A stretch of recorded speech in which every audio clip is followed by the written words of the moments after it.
So today I'm going to do what's called a liquid swap, and I'm going to use this token here called Beth. I'm basically going to convert my Beth into Ethereum, and I'm going to click here under earn, and I'm going to click liquid swap. Now under liquid swap, I'm going to search for Beth. So I can see ETH to Beth, and I'm going to click swap here.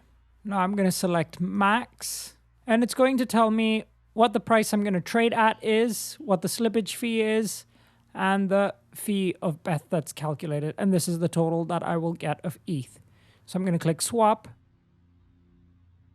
And now I've done a successful swap.